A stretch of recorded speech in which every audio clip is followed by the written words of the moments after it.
그 목소리는 누굴 불러준 거냐고요? 도대체 왜 그 목소리가 마지막에 들린 건지 이해가 안 됐는데요. 최강은 통신기 너머로 흘러나온 단 한마디에 심장이 얼어붙었더라고요. 아주 낯설면서도 묘하게 익숙한 그 목소리, 누군가가 흘린 듯한 강하라는 반쪽짜리 호명. 이게 단순 잡음이었으면 좋겠는데 최강은 본능적으로 아니라고 느꼈습니다. 곽병남도 눈빛이 굳어졌습니다. 형 지금 이거 일부러 들려준 것 같은데요? 하고 말했는데요. 이용희는 손가락이 떨릴 정도로 통신 로그를 열어보며 신호 패턴을 분석했습니다. 그런데 더 이상했습니다. 신호의 위치가 계속 이동하고 있었는데요. 누군가가 장비를 들고 동네 주변을 돌며 의도적으로 흔적을 흘리고 있었다는 뜻이었습니다.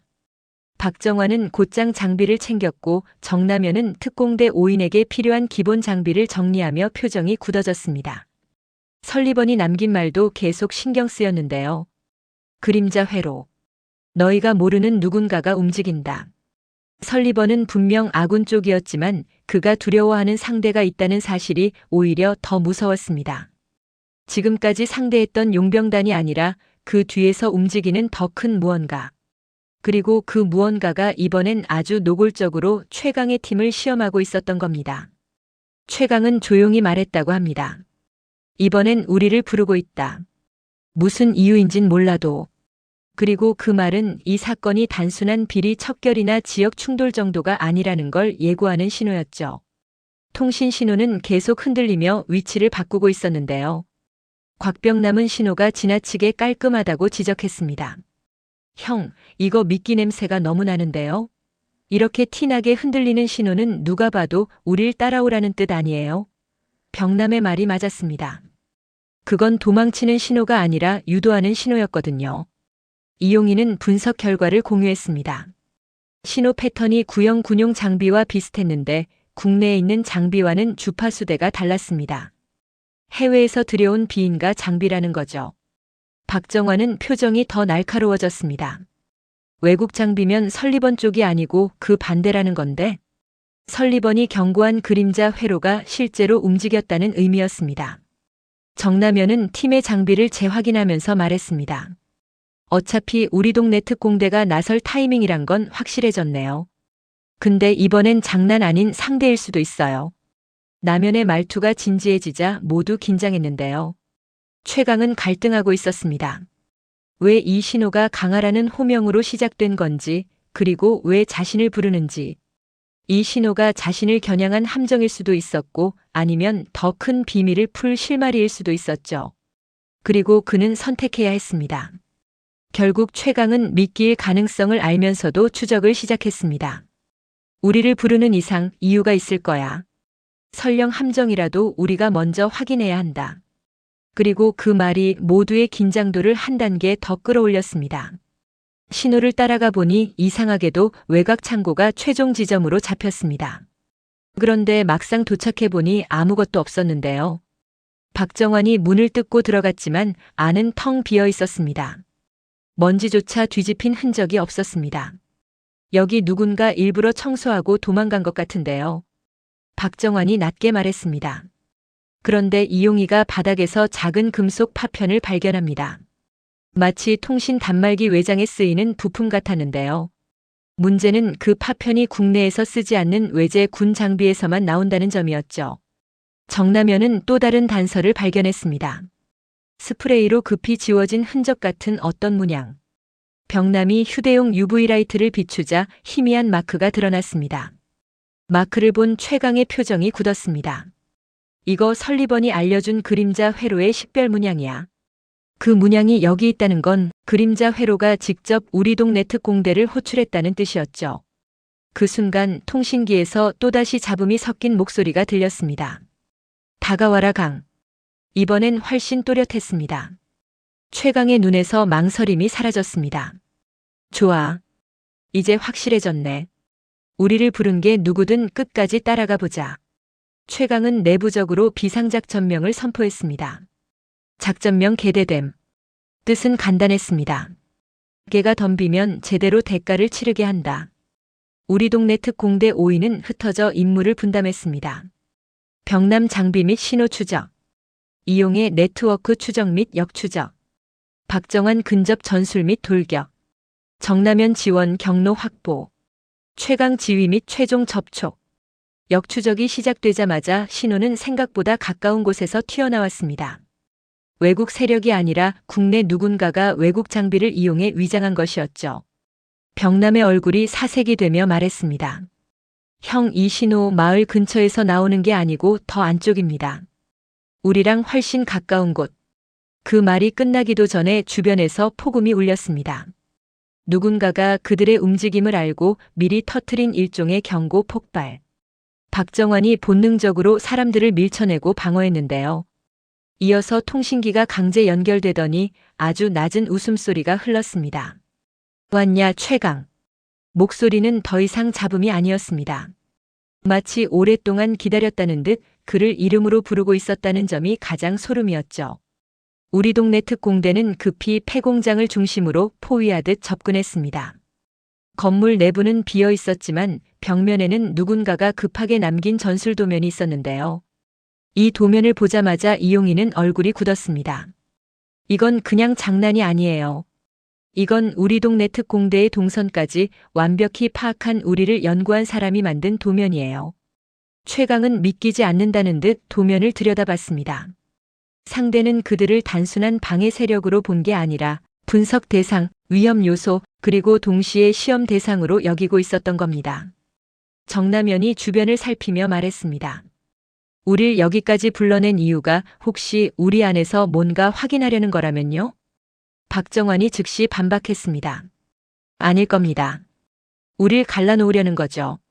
그러나 최강은 그 순간 아주 불길한 예감이 들었습니다. 상대는 단순한 외부 세력이 아니었습니다. 누군가가 그들 각각의 군 복무 시절부터 최근까지의 기록을 아주 상세히 알고 있는 듯 했습니다. 그때 건물 스피커에서 다시 목소리가 울렸습니다. 이제 시작이야. 강. 내가 선택한 이 팀 얼마나 버틸지 보자. 모두의 눈빛이 단단해졌습니다. 이 싸움은 적을 찾는 전투가 아니라 우릴 지켜내는 전투가 되어버렸다는 사실을 깨달았거든요. 신호를 마지막으로 쫓아간 곳은 아주 낯익은 장소였습니다. 마을 폐수로 입구. 이곳은 예전 사건 이후 아무도 가까이 오지 않는 곳이었는데 오늘은 달랐습니다. 폐수로 안쪽에서 발걸음 소리가 어렴풋이 들렸습니다. 그리고 어둠 속에서 한 남자가 천천히 걸어 나왔습니다. 얼굴은 보이지 않았지만 체격과 움직임은 훈련된 사람의 그것이었습니다. 그 남자는 딱 한마디만 했습니다. 늦었군, 최강. 최강의 얼굴이 순간 얼어붙었습니다. 그 음색, 말투, 숨소리. 절대 모를 수 없는 누군가였습니다. 병남이 작게 물었습니다. 형, 저 사람 누구예요? 최강은 답하지 않았습니다. 대신 아주 작은 떨림이 그의 손에서 보였습니다. 남자는 고개를 살짝 들며 말했다고 합니다. 나부터 기억해. 강아. 그리고 그 순간 정남현이 크게 외쳤습니다. 뒤쪽 신호 급상승. 폭발물 진입합니다. 상황은 숨 쉴 틈 없이 급박하게 흘러갔습니다. 폐수로 안쪽에서 터진 폭발은 예상보다 규모가 컸습니다. 일반 용병단 수준이 아니라 정확하게 설계된 전술 폭발. 누군가가 우리 동네 특공대의 진입 경로를 완벽히 계산하고 설치한 장치였죠. 박정환은 몸을 날려 최강을 끌어냈습니다. 이용희는 무릎을 꿇고 들고 있던 태블릿으로 전파 방해를 차단했습니다. 병남은 폭발 진원지를 역추적했고 정남현은 부상자 점검과 이탈 경로를 확보했습니다. 최강은 다시 뛰어들려 했지만 병남이 잡았습니다. 형, 지금 들어가면 죽습니다. 상대가 형 심리까지 계산하고 움직이는 겁니다. 최강은 이성을 잃을 뻔했지만 결국 멈춰 섰습니다. 그리고 아주 낮게 중얼거렸습니다. 왜 지금 나타난 거지? 대체 왜? 그 남자는 다시 모습을 감췄습니다. 그러나 그의 마지막 말만은 또렷했습니다. 곧 다시 보자. 최강. 그 말은 협박이 아니라 선언 같았습니다.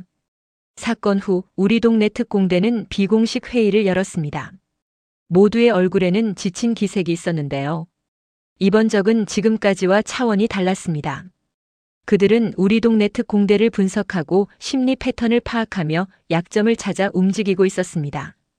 이용희는 데이터를 보여주며 말했습니다. 이건 단순한 범죄단체가 아니에요. 조직적이고 군사적이고 게다가 우리를 오래전부터 알고 있던 누군가입니다. 정남현도 진지하게 덧붙였습니다. 우릴 시험한 거라면 이제 본격적으로 공격해올 겁니다. 박정환은 주먹을 꽉 쥐었습니다. 그럼 더 먼저 움직이면 되죠. 그리고 병남이 말했습니다. 형, 작전명은요? 최강은 천천히 숨을 골랐습니다. 그 모든 감정, 분노, 두려움, 후회, 그리고 강한 의지가 뒤엉켜 있었는데요. 그러다가 최강이 결국 입을 열었습니다. 다음 작전명은 추적자. 이제 우리가 쫓아갈 차례다. 그리고 모두의 눈빛이 다시 하나로 모였습니다. 그 남자가 왜 우리보다 한 발 앞서 있는 거냐고요? 아무도 예상하지 못했는데요. 최강이 그렇게까지 흔들리는 모습을 본 건 팀원들 모두 처음이었거든요. 폐수로 안에서 등장했던 그 남자 정체를 밝히지 않았지만 최강은 그 목소리 하나만으로도 쉽게 떨쳐낼 수 없는 무언가를 느꼈습니다. 병남은 회의 장소에서 팔짱을 끼고 말했습니다. 형 표정이 그때 진짜 이상했어요. 형이 아는 사람 맞죠? 최강은 대답하지 않았습니다. 또는 대답할 수 없었는데요. 그 남자의 말투, 그 특유의 발음, 심지어 숨 들이쉬는 타이밍까지 전부 최강의 기억 어딘가를 자극하고 있었습니다. 그러나 문제는 개인 감정이 아니었습니다. 그 남자는 정확히 그들의 동선을 알고 있었고 우리 동네 특공대의 행동 패턴을 마치 매뉴얼처럼 이해하고 있었습니다. 게다가 폭발 장치 설치까지 완전히 군사작전급이었습니다. 이용희는 데이터를 분석하며 충격적인 사실을 언급했습니다. 이 사람 제 생각엔 단순히 우리를 감시한 게 아니라 우리 중 누군가의 군 시절 기록을 모조리 확보한 것 같아요. 박정환이 눈을 좁혔습니다. 우리 중 누군가를 연구했다는 거예요? 정남현은 오히려 더 심각하게 보였는데요. 그럼 다음 목표는 우리를 무너뜨리는 게 아니라 우리를 이용하는 걸 수도 있어요. 최강은 그제야 결심한 듯 말했습니다. 그래, 이제 우리가 움직일 차례다. 작전명 추적자. 상대를 쫓아가서 정면으로 마주한다. 우리 동네 특공대는 그 남자가 남긴 단서를 추적하기 시작했습니다. 그런데 이상했습니다. 모든 흔적이 너무 깔끔하게 제거돼 있었는데요. 마치 전문 세탁팀이 다녀간 것처럼 증거는 거의 남아있지 않았습니다. 그런데 병남이 유일한 단서를 찾아냈습니다. 폐수로 외벽의 연기 흔적이 아주 미묘하게 방향성이 있었던 겁니다. 폭발이 내부가 아니라 외부에서 안쪽으로 세밀하게 조절됐다는 의미였죠. 병남이 말했습니다. 형, 이건 누가 안에 있는 사람을 죽이려는 폭발이 아니라 안으로 들어오는 걸 막기 위한 폭발이에요. 정남현이 그 말에 바로 반응했습니다. 그럼 목적은 우리를 죽이는 게 아니고 시간을 벌려는 거였다는 건데? 이용희는 바로 노트북을 열고 주변 CCTV의 음영 구간을 분석했습니다. 그리고 15초짜리 영상 한 개를 찾아냈습니다. 정확히 폐수로 반대편 길목에서 누군가가 어둠 속을 지나가는 모습, 얼굴은 보이지 않지만 움직임은 너무 익숙했습니다. 최강은 영상을 보자마자 숨이 턱 막히는 듯 했습니다. 이걸 지금까지 숨기고 있었던 거냐? 그의 말투는 떨렸습니다. 박정환도 느낌이 이상한 듯 조심스럽게 물었습니다. 형, 저 사람 설마 군 시절에. 최강은 말을 끊었습니다. 아니다. 아직 단정 짓지 마. 그러나 팀원들은 알 수 있었죠. 최강은 이미 누군지 알고 있었다는 것을. 추적이 길어지면서 예상치 못한 문제가 발생했습니다. 상대의 흔적은 거의 없지만 우리 동네 특공대의 동선은 계속 노출되고 있었던 겁니다. 누군가가 그들의 장비를, 위치를, 심지어 출입 습관까지 분석하고 있다는 의미였죠. 병남이 장비를 들여다보며 외쳤습니다. 형, 우리 장비 일부가 외부에서 스캔당했습니다. 지금 우리가 움직이는 경로가 고스란히 누군가한테 넘어가고 있어요. 이용희는 바로 네트워크 차단을 시도했지만 이미 늦었습니다. 불법 신호 송신 장치가 마을 구석 곳곳에 설치돼 있었던 거죠. 정남현은 곧장 말했습니다. 이건 우리만 추적하는 게 아니고 우릴 바깥에서 모니터링하는 애들이 있다는 거예요. 박정환이 이를 악물었습니다. 이놈들 우리를 사냥감으로 보고 있네요. 모두가 느꼈습니다. 상대는 단순히 최강 한 사람을 아는 게 아니라 우리 동네 특공대 전원을 알고 있었다는 걸. 최강의 결심이 깊어졌습니다. 좋아. 우리가 추적당하고 있다면 추적자를 역으로 낚아채자. 이용희는 불법 송신 장치의 신호를 역추적해 위치를 잡아냈습니다. 마을 외곽의 오래된 수도 펌프실이었습니다. 오랫동안 사용되지 않아 버려진 시설이었지만 최근에 누군가 드나든 흔적이 있었습니다. 우리 동네 특공대는 바로 진입 전술을 준비했습니다. 박정환이 선두에서 엄호하고 병남은 전파 차단 장비를 맡고 정남현은 후방 안전 확보, 이용희는 신호 분석, 최강은 지휘와 접촉. 펌프실 문을 열자 내부에는 텅 빈 공간뿐이었는데요. 복도 끝에 작은 스피커 하나가 놓여 있었습니다. 그리고 그 스피커에서 익숙한 목소리가 흘러나왔습니다. 발견했네. 역시 너희는 빠르다. 최강의 얼굴이 다시 굳었습니다. 그 남자였죠. 그 목소리는 이어서 이렇게 말했습니다. 내가 날 쫓고 싶다면 먼저 너 자신을 마주해라. 그래야 다음 문이 열린다. 그 말이 끝나자 복도 양옆에서 작은 폭발음이 연달아 울렸습니다. 그건 공격용 폭발이 아니라 연막을 이용한 시야 차단용. 상대는 또 도망쳤습니다. 아니, 계획대로 다음 스텝으로 넘어간 거였습니다. 박정환이 외쳤습니다. 이거 완전히 우리를 시험하는 거예요. 정남현도 즉시 반응했습니다. 그리고 우리가 얼마나 따라올 수 있는지 보고 있는 거죠. 연막 속에서 발견된 것은 단 하나였습니다. 낡은 USB 하나. 표면에는 아무 표시도 없었는데요. 이용희가 즉시 장비에 연결해 데이터를 열었습니다. 그 USB 안에는 최강의 군 시절 기록 일부가 담겨 있었습니다. 심지어 군 내부에서도 접근하기 힘든 자료들이었는데요. 그중 한 파일의 제목은 이렇게 적혀 있었습니다. 파일명 귀환하지 못한 팀 6. 최강은 숨이 멎는 듯 했습니다. 6이라는 숫자. 그것은 과거 최강이 속해 있던 팀의 인원수와 같았습니다. 6명 중 6번째 사람. 절대 잊을 수 없는, 어떤 이유로든 2번 다시 마주치고 싶지 않았던 사람. 병남이 떨리는 목소리로 물었습니다. 형, 그 남자 혹시 그 당시. 최강은 고개를 들었습니다. 눈빛은 흔들렸지만 동시에 결의가 가득했습니다. 그래. 그 남자 돌아왔다.